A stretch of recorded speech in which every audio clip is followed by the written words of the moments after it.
Oke, mari kita ucapkan pengakuan iman Rasuli 2, 3.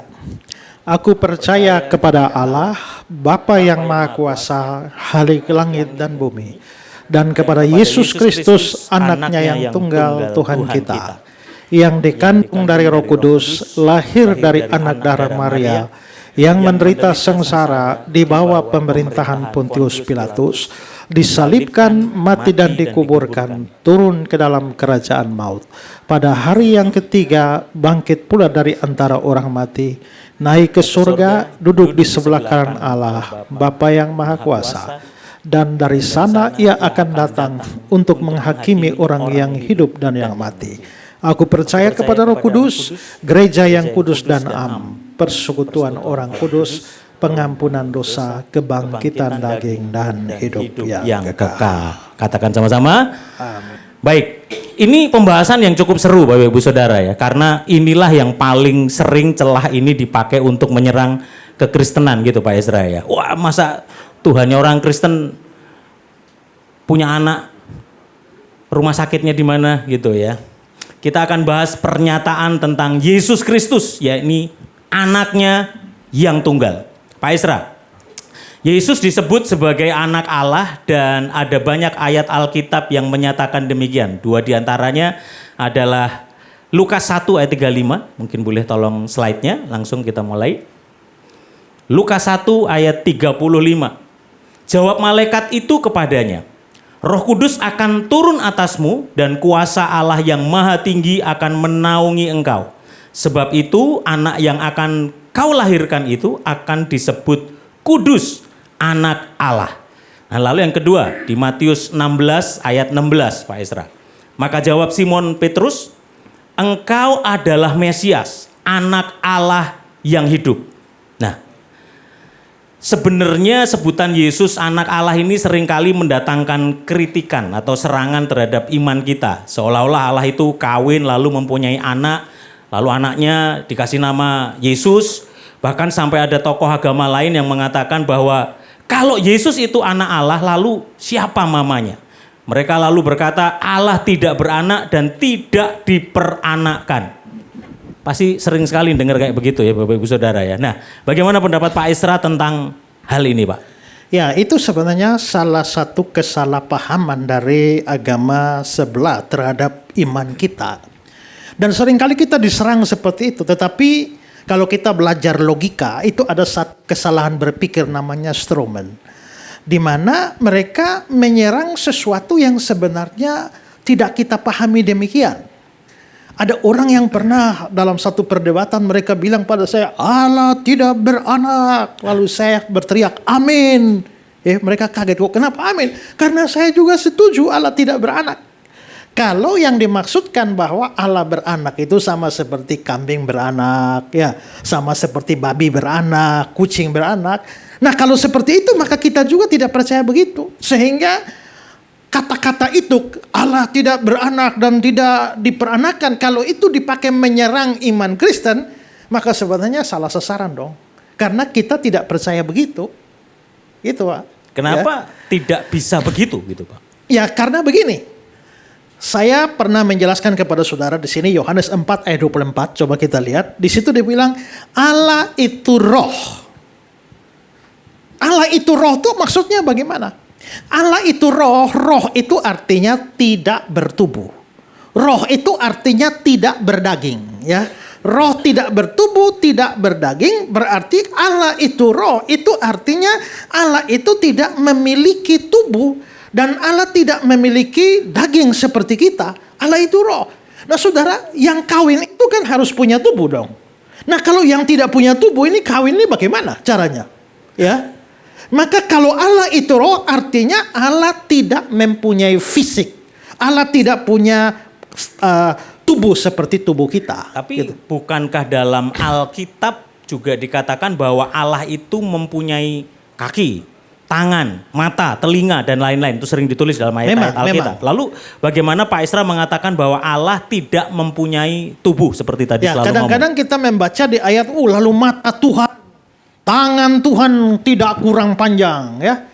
Nah, itu memang ada kata-kata seperti itu, tapi jangan menafsirkan ayat-ayat itu berarti Allah betul-betul punya biji mata, ada hitamnya, ada putihnya seperti kita. Telinga Allah tidak kurang tajam, berarti Allah punya daun telinga. Tidak. Itu namanya bahasa antropomorfis. Antropos itu manusia, morfe itu gambar. Jadi antropomorfis artinya digambarkan seperti manusia. Jadi Allah itu tidak punya mata, tapi mau menjelaskan bahwa dia lihat. Ini pakai apa kalau tidak pakai mata?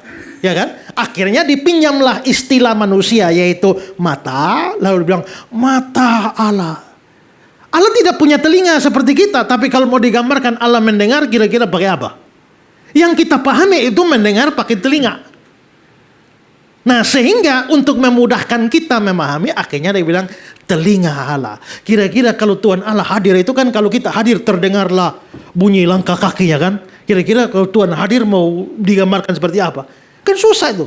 Akhirnya digambarkanlah, terdengarlah langkah kaki Tuhan di tengah taman. Nah, semua itu namanya bahasa antropomorfis. Tapi Tuhan tidak betul-betul punya biji mata, hidung, kaki, telinga, tangan seperti kita. Jadi kita ulang, kemarin pertemuan kita yang kesekian namanya antropomorfis. Kita ulangi sama-sama bahasa antropomorfis. Oke Pak Esra. Kalau begitu Yesus sebagai anak Allah tidak boleh dipahami secara harfiah dan secara biologis gitu. Betul, tidak boleh seperti itu. Tapi supaya kita mengerti bahwa konsep ini bukan hanya karangan kita, bisakah ditunjukkan dari ayat Alkitab bahwa memang kata anak itu tidak selalu berarti harfiah dan biologis? Ya, dan ada banyak ayat begitu ya. Saya coba kasih contoh ya, Lukas 16 ayat 8. Sebab anak-anak dunia, apakah saudara anak-anak dunia berarti dunia kawin lalu punya anak? Lebih cerdik terhadap sesamanya daripada anak-anak terang. Berarti terang itu kawin. 1 Yohanes 3 ayat 10. Inilah tandanya anak-anak Allah dan anak-anak iblis. Berarti iblis juga kawin. Siapa istrinya iblis? Ya. Nah itu jadi rumit itu. Matius 8 ayat yang 1 Tesalonika 5 ayat 5. Karena kamu semua adalah anak-anak terang dan anak-anak siang. Berarti terang atau siang kawin? Kawin sama siapa? Ya. Matius 8 ayat 12. Sedangkan anak-anak kerajaan itu berarti kerajaan kawin. Kan menjadi gila kalau kita anggap terang kawin, ya, gelap kawin, iblis kawin, kerajaan kawin. Semua penggunaan anak di sini itu berarti bahwa itu tidak bermakna harfiah, itu tidak bermakna biologis. Karena itu Alkitab itu penuh dengan contoh bahwa yang namanya anak tak selalu berarti biologis atau harfiah, begitu ya. Berarti itu mirip juga dengan kayak bahasa Indonesia yang kita gunakan sehari-hari, di mana anak tidak selalu dalam pengertian biologis, intinya Ya. begitu kan ya. Anak tangga, siapa mamanya Iya, iya. tangga? Gitu. Anak kunci, kapan kunci kawin? Ya, anak emas. Apakah emas kawin kah atau bagaimana? Anak daerah. Wah, Pak Isra ini. Anak bangsa, ya kan? Saya anak daerah, apakah Iya. daerah kawin sama istrinya? Siapa istrinya daerah? Iya. Kan begitu Pak. Jadi ternyata ada banyak, baik dari contoh Alkitab maupun juga contoh dalam penggunaan kita sehari-hari. Kita bisa menggunakan istilah, anak bangsa. Nggak ada orang yang berpikir siapa mamanya bangsa, siapa bapaknya bangsa itu ya. Iya. Kapan kawinnya, kapan resepsinya. Tapi kenapa waktu ngomong anak Allah harus dipaksakan bahwa siapa mamanya, siapa bidannya? Nah, itu kan ngaco itu. Jadi dengan pemahaman semacam ini sebenarnya kitab itu menjawab serangan dari pihak saudara sepupu kita Muslim yang beranggapan bahwa Yesus adalah anak secara harfiah dan secara biologis. Karena sering disebut Isa itu anak Allah, anak Tuhan. Ya, sebenarnya kalau di dalam dialog apologetika begitu ya, kita bisa bertahan sekaligus serangan balik. Ketika orang menyerang iman kita, kita bisa menjawab, tapi kita juga bisa berikan serangan balik. Ya, kita seperti sepak bola, kita bisa sistem parkir bis, atau nyerang balik ya. Nah, kalau bertahan itu seperti yang saya bilang tadi, yaitu kita memberikan jawaban-jawaban dari Alkitab kita. Tapi kalau mau bikin serangan balik itu ada satu prinsip atau istilah namanya reductio ad absurdum. Itu menggunakan premis yang sama yang kalau konsisten itu lalu menghasilkan kesimpulan yang tidak masuk di akal. Itu gimana, Reductio penjelasan ad absurdum. detailnya? Begini saja, kira-kira begini. Oh, Yesus itu anak Allah. Kalau begitu Allah itu pasti punya anak. Allah pasti kawin dan punya anak. Nah, kita coba ngomong bahwa di dalam hadis-hadis Islam juga Muhammad itu dikenal sebagai Habibullah. Habibullah itu artinya kekasihnya Allah. Ya. Nah, sekarang pertanyaannya adalah istilah Habibullah, kekasihnya Allah itu mau diterjemahkan, ditafsirkan harfiah atau simbolis? Kalau harfiah, itu berarti Muhammad itu pacarnya Allah. Kapan mereka jadian? Siapa yang nembak siapa? Duluan. Ini kan rumit, kapan kawinnya? Ya kan? Tapi mereka kan akan berkata, oh tidak, Muhammad Habibullah itu artinya Muhammad kekasih Allah, itu artinya orang yang dikasih Allah. Bukan berarti pacarnya Allah. Bukan harfiah. Nah, maka kalau memang Habibullah bisa diartikan harfiah, kenapa anak Allah tidak? Kenapa kalau anak Allah kalian paksa mau harfiah, tapi Habibullah dikatakan tidak harfiah? Nah, itu namanya mau menang sendiri dong. Enggak konsisten. Ya, berarti. tidak konsisten. Tapi paling tidak itu memperlengkapi kita untuk kita berapologia, kira-kira gitu Pak ya. Ya. Nah Pak Esra, jika istilah Yesus adalah anak Allah tidak bermakna harfiah dan biologis, lalu apa maknanya? Ada banyak maknanya ya. Tapi pertama-tama Yesus anak Allah itu ada hubungan dengan jabatan Kristusnya atau jabatan mesianiknya. Ya. Maksudnya gimana Pak? Mesianik. Begini, di dalam perjanjian lama kita kan sudah belajar ya minggu lalu bahwa Yesus itu adalah Kristus. Okay. Yesus itu adalah Mesias.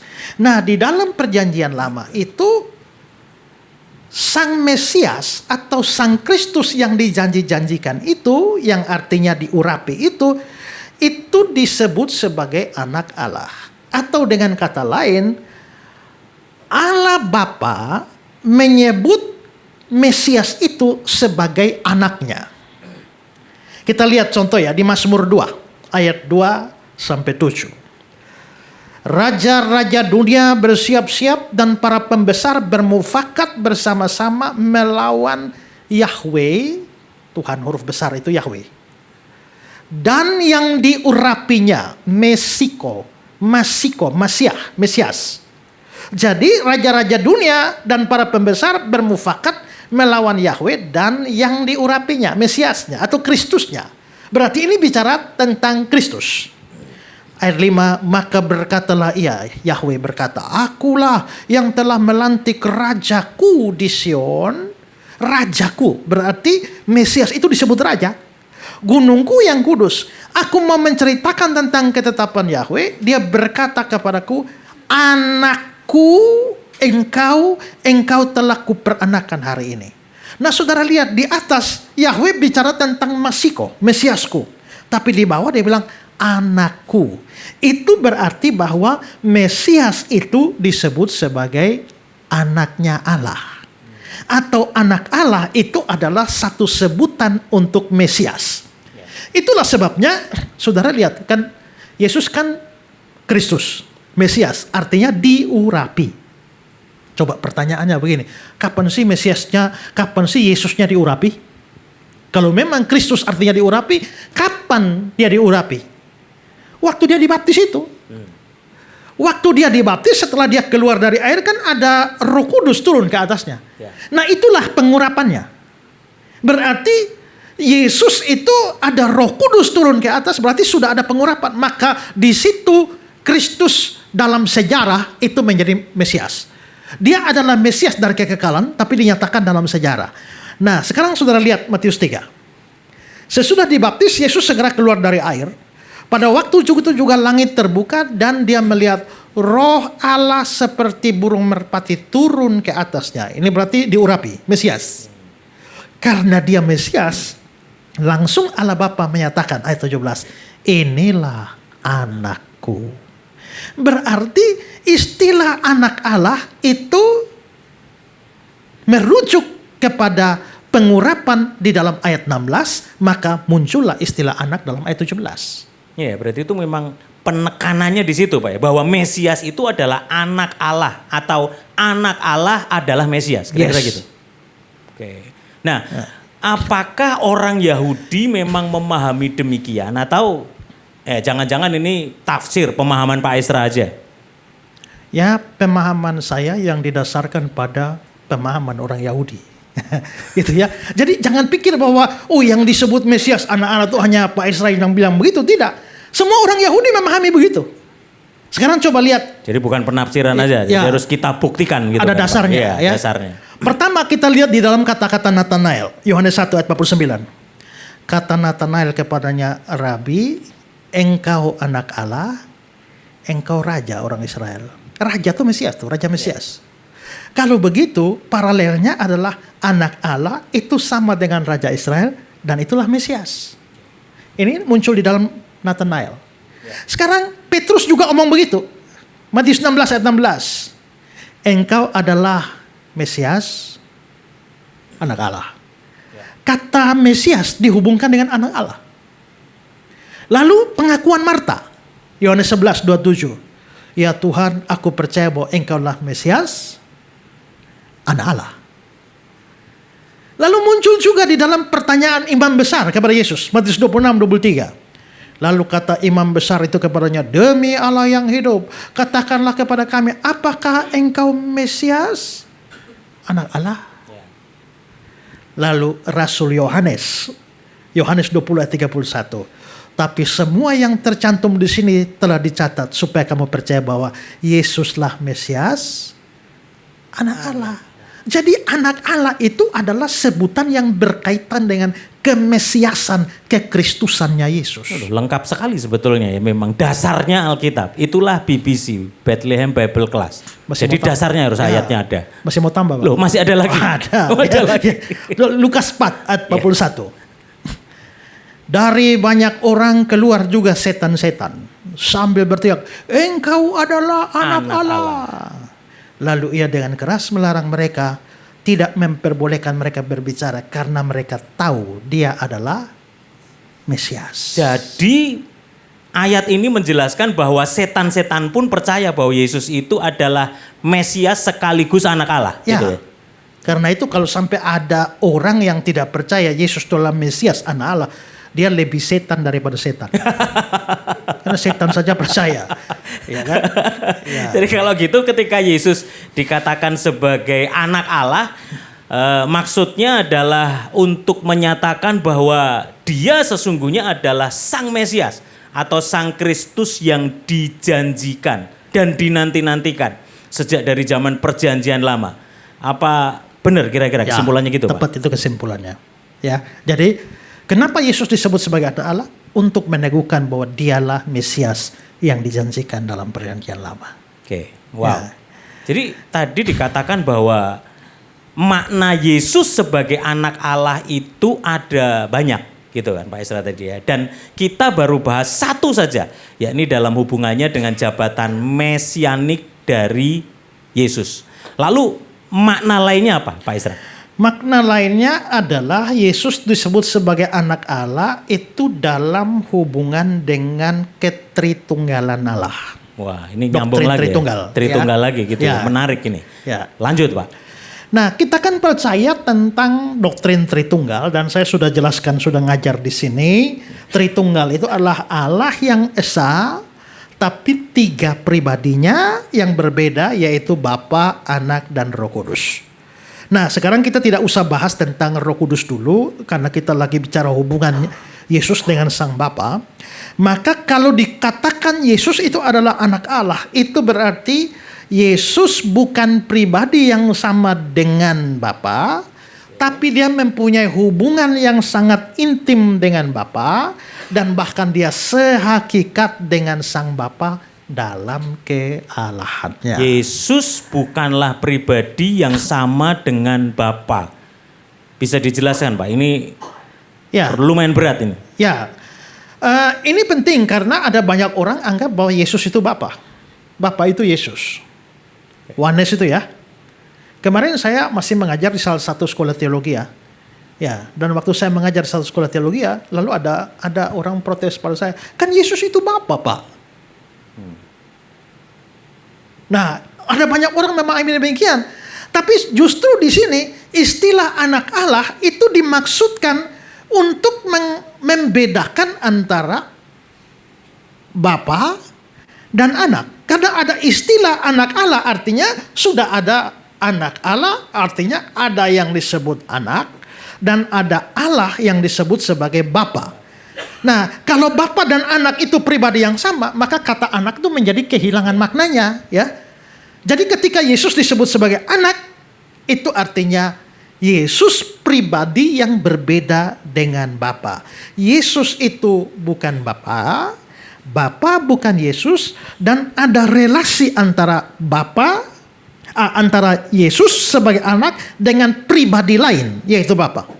Jadi justru menunjukkan ada dua pribadi di situ, ya. Ini mesti jelas nih, berarti Yesus bukan Bapa dan Bapa bukan Yesus. Ya, ini penting kan berarti. Karena ya? kalau Bapa adalah Yesus, lalu kenapa harus disebut anak? Cengli. Ya. Ya. Jadi penyebutan anak itu justru untuk membedakan. Ini ada, kalau bahasa kita sederhana, ini ada dua orang nih. Ya, ada dua orang bukan satu orang. Kalau tidak, ngapain satu disebut Bapa, satu disebut anak? Balik lagi karena BBC, Ya, Pak. ya. Adakah ayat Alkitab yang mendukung konsep seperti itu? Soalnya ada banyak orang yang menganggap bahwa Yesus adalah Bapa dan Bapa adalah Yesus. Bahkan lagu-lagu yang sering kita bahas juga sering nyebut Yesus tapi ininya Bapa gitu kan, bolak-balik kualik-walik gitu. Ya, contoh paling nyata adalah ketika Yesus dibaptis. Matius 3 ya. Sesudah dibaptis, Yesus segera keluar dari air. Pada waktu itu langit terbuka, dia melihat Roh Allah turun seperti burung merpati. Lalu terdengarlah suara dari surga mengatakan, "Inilah anakku yang kukasihi." Yang ngomong di situ siapa? Bapa. Ngomong kepada siapa? Yesus. Kalau Bapa itu adalah Yesus, Yesus itu adalah Bapa, ini berarti Bapa ngomong kepada Bapa atau Yesus ngomong kepada Yesus? Kan tidak. Inilah anakku yang kukasihi. Berarti yang ngomong itu pasti Bapa. Makanya dia bilang inilah anakku. Dan karena itu bisa saling ngomong, maka pasti Bapa bukan anak. Dan anak bukan Bapa, ya. Karena itulah maka kita bisa lihat dari ayat itu jelas bahwa Yesus dan Bapa itu bukan pribadi yang sama. Juga kita bisa lihat contoh lain, Yohanes 17 ayat 1. Yohanes 17 ayat 1.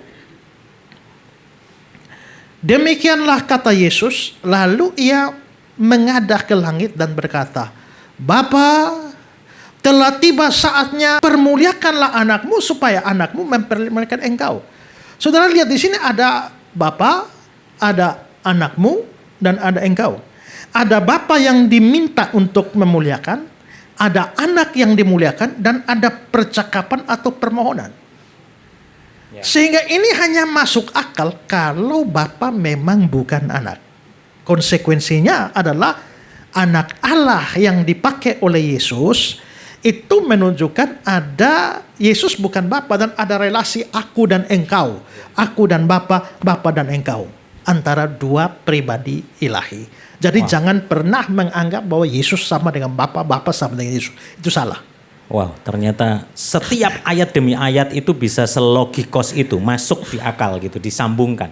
Oke Pak, saya nanggap nih, tetapi yang menjadi pertanyaannya sekarang adalah mengapa kata anak yang dipakai kalau hanya untuk membedakan dua pribadi?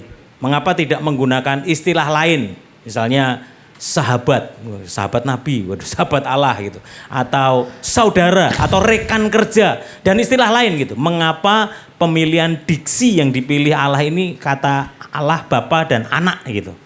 Karena di dalam budaya Ibrani, anak itu adalah suatu keberadaan. Anak dan Bapa dan anak itu adalah suatu relasi yang sangat unik, sangat dekat, sangat penuh kasih. Ya, Istilah anak itu menekankan ada rasa kasih yang besar di dalamnya. Dalam relasi itu ada kedekatan, ada pengenalan yang sempurna, ada komunikasi yang terbuka. Ya, ingat ya tadi kalimat saya tadi ya, Yesus anak Allah itu artinya dia adalah pribadi yang berbeda dari Bapa, tapi dia punya hubungan yang sangat intim dengan sang Bapa. Nah, keintiman hubungan inilah yang diwakili oleh istilah anak. Makanya dipakai istilah anak, itulah. Nah, oke, dasar Alkitabnya Pak, itunya Pak. Oke, Yohanes 1 ayat 18. Tidak ada seorang pun yang pernah melihat Allah, tapi anak tunggal Allah yang ada di pangkuan Bapa, dialah yang menyatakan. Perhatikan, Yesus disebut anak tunggal Allah, tetapi ada sambungannya, yaitu yang ada di pangkuan Bapa. Nah, istilah sebenarnya kata Yunani yang dipakai di sini itu tidak langsung harfiah pangkuan ya. Itu harusnya dada atau pelukan. Misalnya di dalam versi King James, dia bilang bahwa yang berada di dadanya Bapa, pelukannya Bapa. Kalau dalam terjemahan Indonesia sehari-hari dia bilang begini, yang erat sekali pada Bapa. Nah, istilah anak Yesus itu anak tunggal Allah yang ada di dada Bapa, artinya waduh ini sangat dekat, sangat disayang itu, sangat erat sekali. Maka istilah anak, mengapa Yesus disebut anak Allah? Untuk menunjukkan bahwa Yesus itu punya relasi yang begitu dekat dengan Bapa itu. Saya izin kutip kata-kata dari seorang penafsir namanya Leon Morris. Dia bilang begini, dalam kebudayaan Yunani Romawi, berbaring di dada seseorang saat makan adalah posisi kehormatan tertinggi dan menandakan keakraban yang terdalam.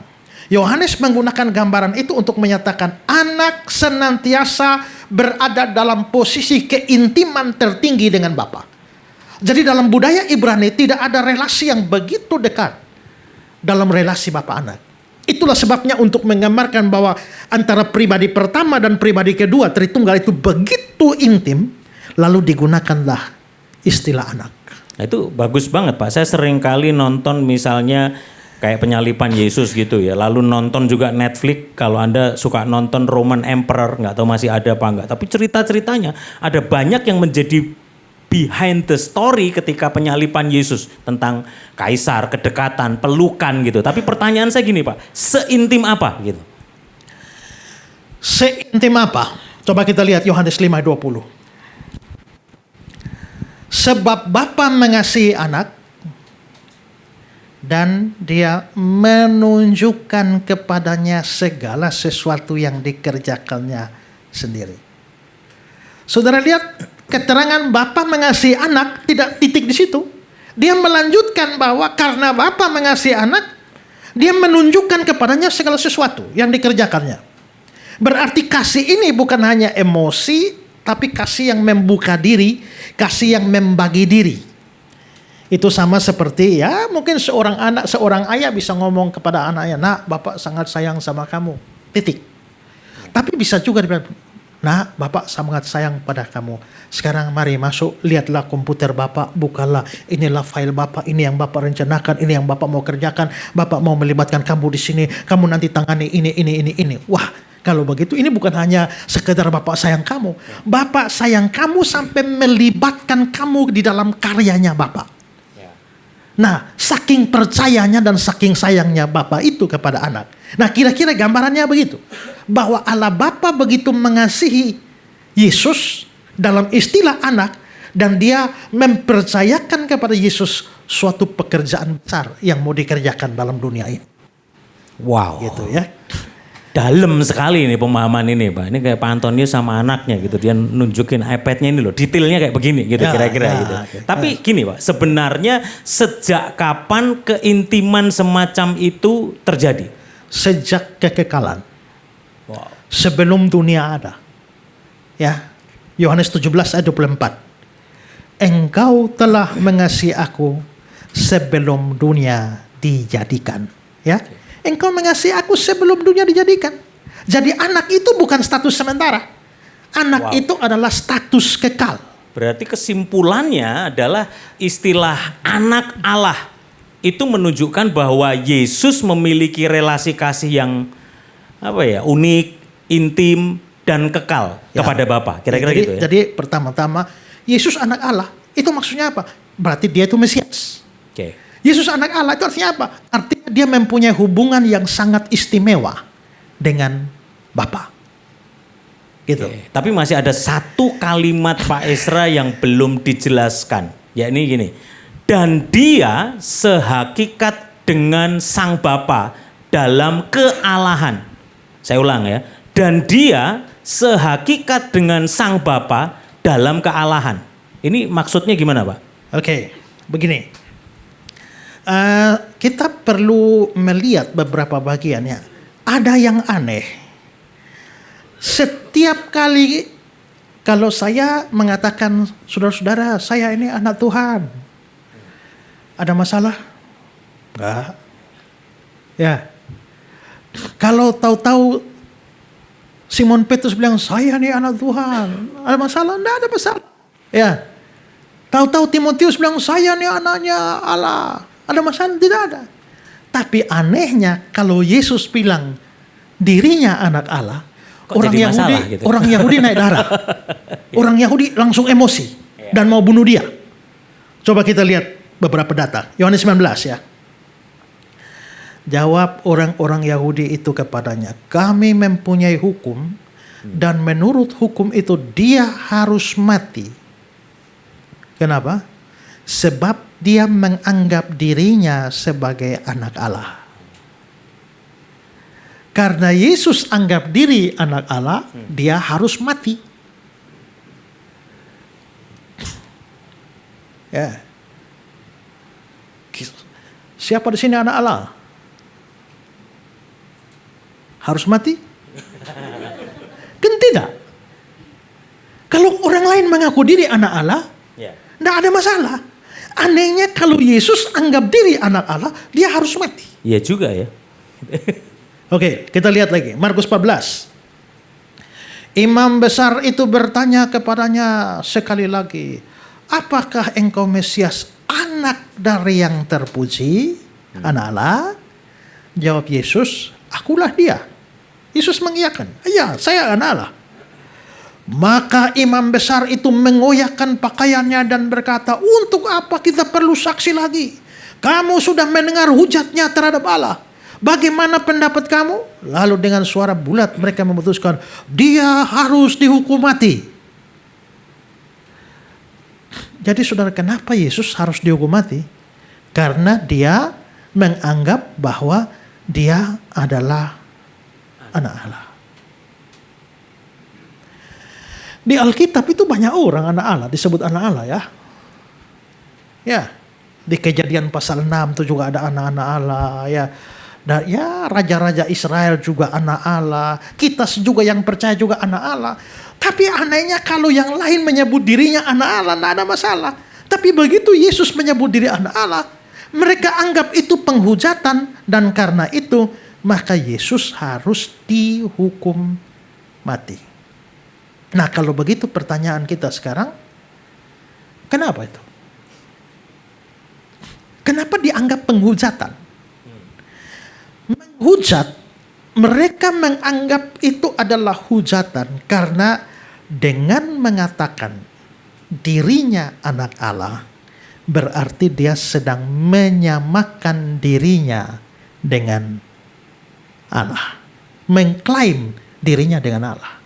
Gini Pak, itu kan satu diksi kalimat yang berbeda sebetulnya. Tapi apakah maksudnya Yesus adalah anak Allah itu sama dengan Yesus adalah Allah?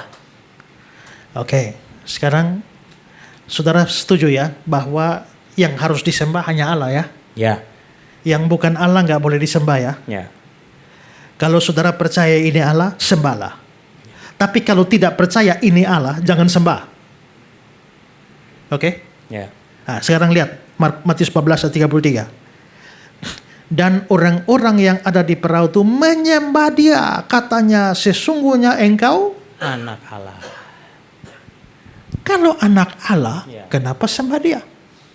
Kalau mau sembah, kenapa bukan Allah, tapi anak Allah? Ya.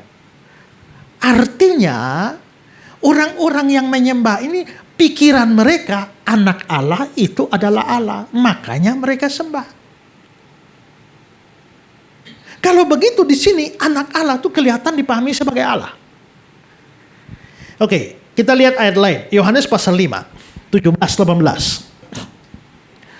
Tetapi dia berkata kepada mereka, Bapakku, nah kalau Bapakku berarti aku anaknya kan.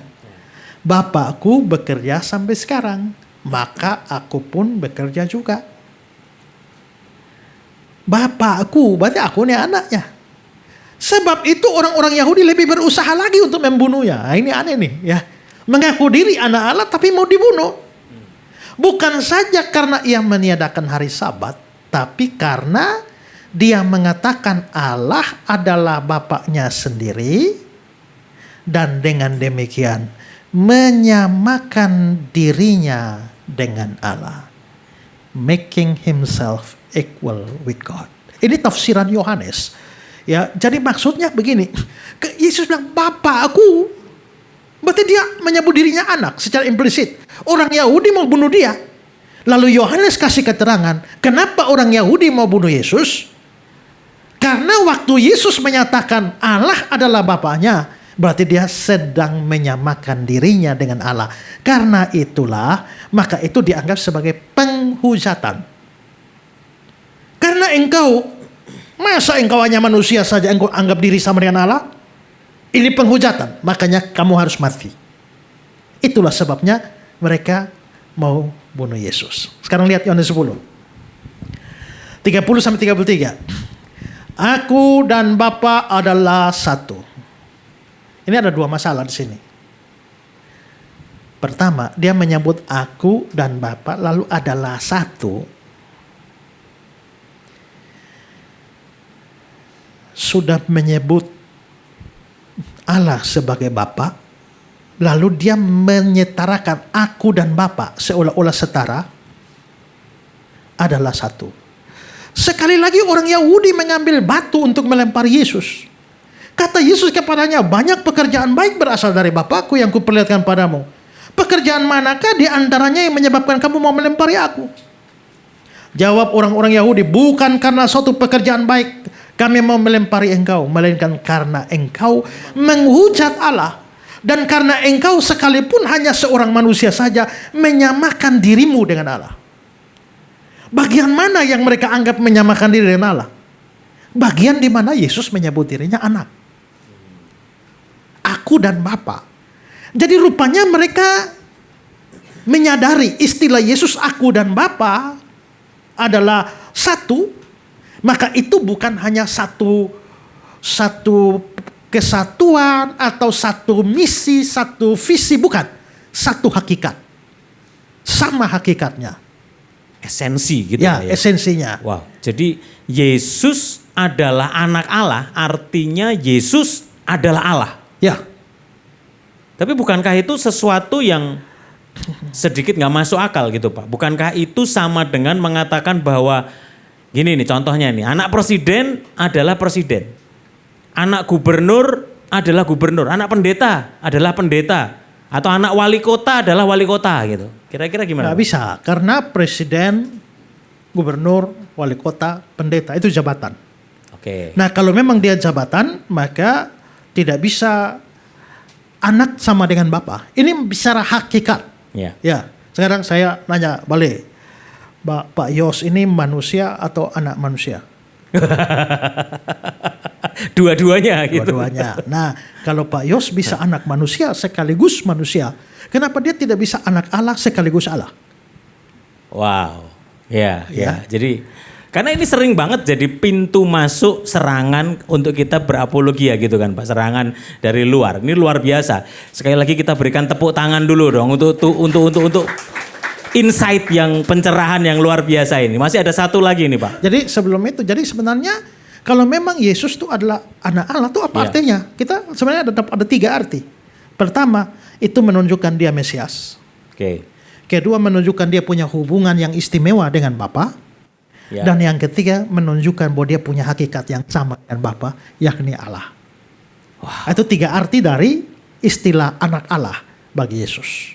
Ini sedalam ini nih kita membahas satu kata anaknya yang tunggal gitu. Tapi ada satu lagi nih Pak. Kita sudah melihat konsep Yesus sebagai anak Allah. Tapi mengapa dia disebut sebagai anak tunggal Allah? Karena pembahasan kita kan sampai di anaknya yang tunggal nih Pak. Kita buka nih Yohanes 1 ayat 18, Yohanes 3 ayat 16. Bukankah pengertian kata tunggal itu adalah satu-satunya dan nggak ada yang lain gitu. Ini menjadi membingungkan karena ternyata di dalam Alkitab sendiri ada banyak orang atau pihak yang disebut sebagai anak Allah. Bukan hanya Yesus. Contohnya bangsa Israel sering disebut sebagai anak Allah. Keluaran 4 ayat 22, Yeremia 31 ayat 9. Kita tayangin dulu satu ya misalnya. Contoh nih boleh dibukakan deh. Keluaran 4 ayat 22 sambil kita baca. Maka engkau harus berkata kepada Firaun, beginilah firman Tuhan Israel, ialah anakku yang sulung. Itu untuk penyebutan bangsa Israel.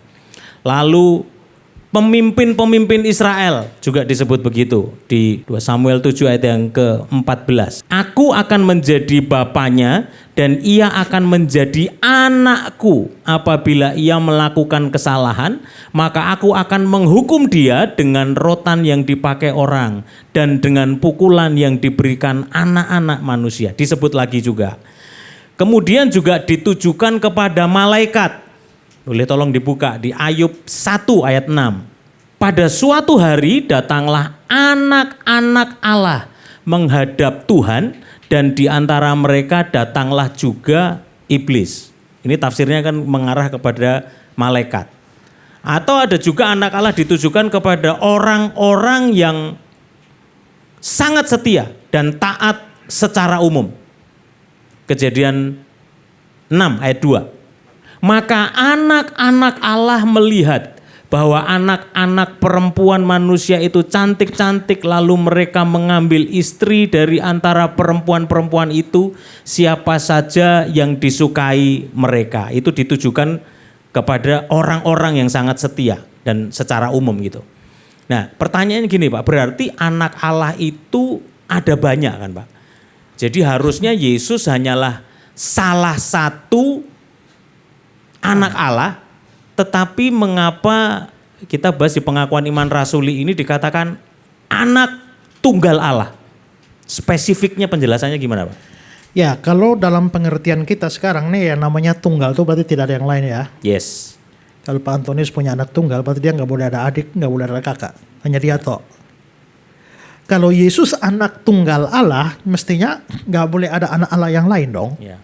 Hanya dia saja. Tapi Pak Yos menunjukkan ada Banyak banyak disebut gitu. di Alkitab. Bahkan Ya. kita semua juga yang Anak percaya Allah. Yesus juga anak Ya. Allah. Berarti Allah punya banyak. Anak Allah tuh punya ada banyak. Tapi kenapa Yesus disebut sebagai anak tunggal?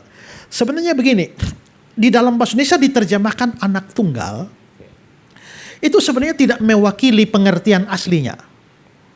Karena dalam bahasa asli itu anak yang diterjemahkan kata tunggal ini adalah monogenes. Monogenes. Ya, mono itu artinya satu-satunya atau unik atau tunggal. Tapi genes itu menunjuk pada jenisnya atau naturnya. Jadi sebenarnya atau kategorinya. Jadi secara leksikal arti kata itu Yesus itu bukan hanya anak tunggal dalam pengertian hanya dia saja yang anak, yang lain tidak. Tapi maksudnya dia tuh anak tunggal, maksudnya jenis seperti itu hanya satu. Artinya Yesus adalah anak Allah, kita juga anak Allah, iblis juga bisa disebut anak Allah, orang-orang yang taat juga disebut sebagai anak Allah, tapi yang jenis seperti Yesus itu tidak ada, hanya dia. Nah, tadi kan kita lihat toh Pak ya bahwa Ya. anak Allah itu artinya Mesias. Oke. Anak Allah itu artinya intim dengan Allah. Ya. Anak Allah itu adalah sehakikat dengan Allah. Nah, yang jenis seperti itu tuh hanya Yesus. Ini penting karena nanti orang agama lain akan tanya, oh jadi anak Allah tuh Allah ya? Ya, kalau begitu kau anak Allah, kau Allah juga.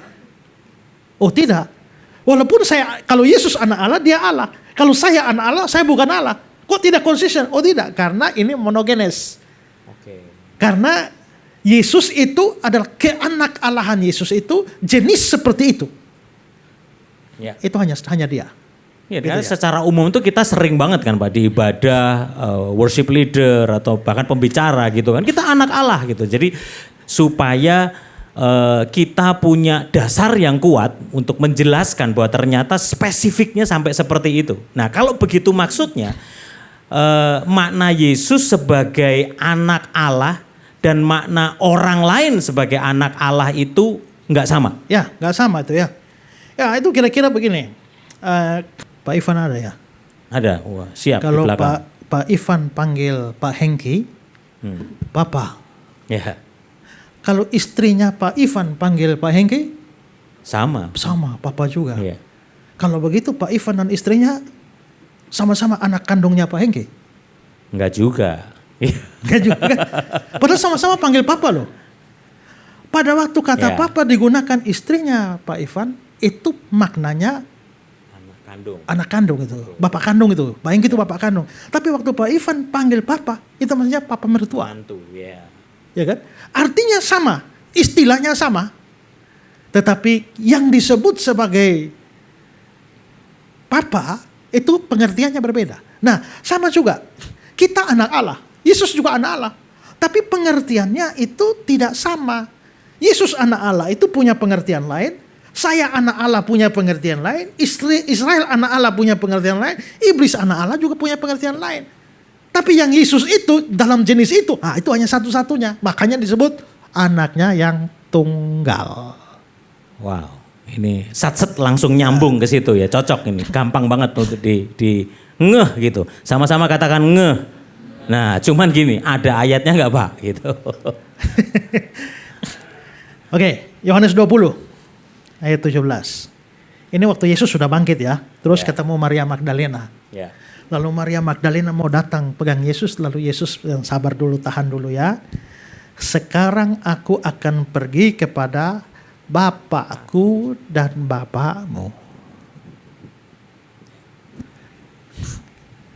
Kan kalau mau sederhana kan sekarang aku harus pergi kepada Bapak kita. Kan selesai kan? Iya. Bikin panjang aja. Ya, kenapa harus Bapakku dan Bapakmu? Ya. Nah, artinya adalah kalau memang pengertiannya relasi antara Bapa dengan Yesus, relasi antara Allah Bapa dengan Maria Magdalena, kalau sama, ya cukup saja bilang Bapa kita. Tapi kenapa Bapakku dan Bapakmu? Artinya dia itu Bapakmu, dia juga Bapakku, tapi relasi kita berbeda. Waktu dia kamu panggil Bapak itu lain pengertiannya. Waktu saya panggil dia Bapak itu beda relasinya. Pengertiannya beda gitu loh. Gitu ya. Makanya waktu saya mulai tadi kan please fasten your seat belt kan saudara. Jadi benar kita harus pelan-pelan karena semuanya nyambung. Kalau begitu apa bedanya Pak? Mungkin ambil contoh aja nih. Apa bedanya kita orang percaya disebut sebagai anak Allah dan Yesus disebut juga sebagai anak Allah. Apa bedanya? Kalau Yesus kan tadi sudah kita jelaskan ya. Yesus anak Allah artinya dia Mesias. Oke. Tapi kalau Pak Antonius disebut anak Allah kan bukan Mesias. Oh. Ya kan? Ya. Kalau Yesus anak Allah artinya punya hubungan intim sekali dengan Bapa. Maka Pak Yos dengan disebut anak Allah keintimannya tidak sama dengan Bapa. Pasti. Keintiman itu antara Yesus dan Bapa itu dari kekekalan. Kita tidak. Lalu yang ketiga, bahwa Yesus adalah anak Allah artinya sehakikat dengan Allah berarti dia Allah. Tapi Bapa di belakang sana anak Allah bukan berarti dia Allah. Kalau begitu pengertiannya beda. Dan kalau Yesus itu anaknya yang sejati, sehakikat dengan dia. Sementara kita itu adalah anak-anak adopsi. Nah ini menarik ini, karena sering banget rame nih tentang kata ini nih. Kita anak adopsi. Maksudnya gimana Pak? Maksudnya karena kita asli bukan anak Allah. Karena kita lahir semua sudah orang berdosa, kita aslinya tuh anaknya iblis. Ya, Yohanes 8 ayat 44. Iblislah yang menjadi bapakmu dan kamu ingin melakukan keinginan bapakmu. Kamu mau berdosa kan? Nah kalau begitu itu keinginan bapakmu.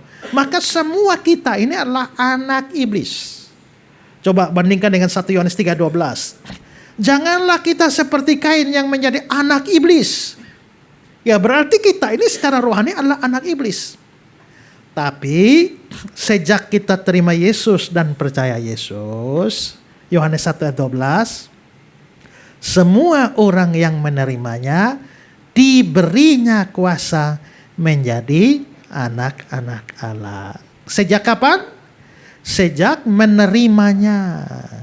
Menerima siapa? Yesus, yaitu yang percaya dalam namanya.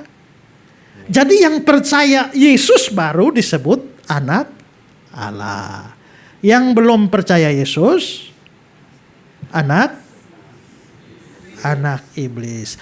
Rajin gereja tapi tidak sungguh-sungguh percaya Yesus, anak iblis. Ya.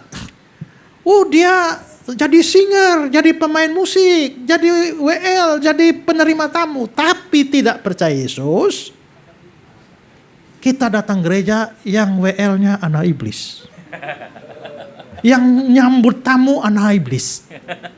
Kalau ternyata yang berkhotbah juga tidak sungguh percaya Yesus, kita datang gereja mendengar seorang anak iblis berkhotbah itu. Dan hari-hari ini banyak yang gitu. Banyak itu, ya banyak iblis. Tapi kan dia nggak model kayak iblis. Iya kan dia sedang menyamar.